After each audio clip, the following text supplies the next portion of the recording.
Alors, sur Clubic, la Polestar 2 démarre très fort en Europe, de quoi inquiéter la Model 3. La Polestar 2 fait son entrée sur le marché européen par les pays nordiques, puisque les ventes se sont ouvertes en Norvège et en Suède. Sans grande surprise, les premiers chiffres sont très positifs. Le plus surprenant, c'est de voir la Polestar 2, notamment en Norvège, devancer nettement la Model 3 en nombre de ventes. Si son arrivée sur le marché européen va s'étaler sur plusieurs mois, le lancement de la Polestar 2 dans les pays nordiques permet déjà de constater une première tendance dans les ventes du premier modèle électrique de la marque. Que ce soit en Norvège ou en Suède, les premiers résultats sont positifs pour le mois d'août, avec 504 immatriculations dans le premier pays cité et 284 dans le second.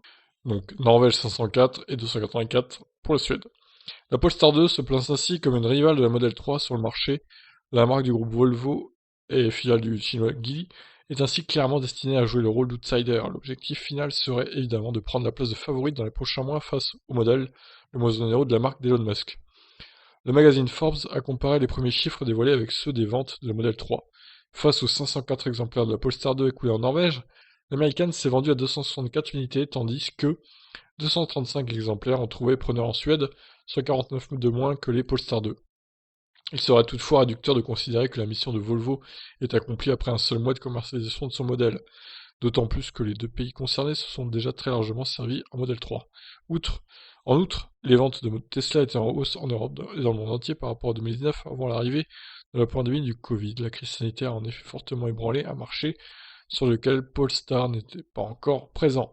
Il faudra donc se baser sur les résultats de septembre, souvent plus favorables à Tesla, plus globalement sur ceux de la fin d'année, pour évaluer à quel point la Polestar 2 s'impose sur un marché en expansion, au sein duquel elle devrait aussi affronter d'autres constructeurs. Ouais, je pense qu'il faut pas non plus se réjouir trop vite hein, pour la Polestar 2.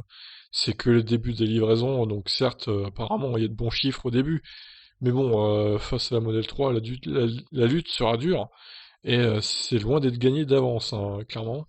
Et la Model 3 a toujours pour elle le réseau de superchargeurs qui est un gros avantage chez Tesla, chose que n'a pas Polestar.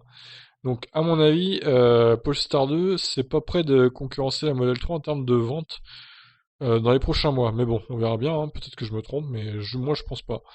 Voilà, en tout cas, on lui souhaite une bonne carrière à cette Polestar 2 qui a l'air pas mal quand même, bien qu'un peu cher, mais bon, c'est comme ça. Je vous laisse réagir, qu'en pensez-vous? Ciao!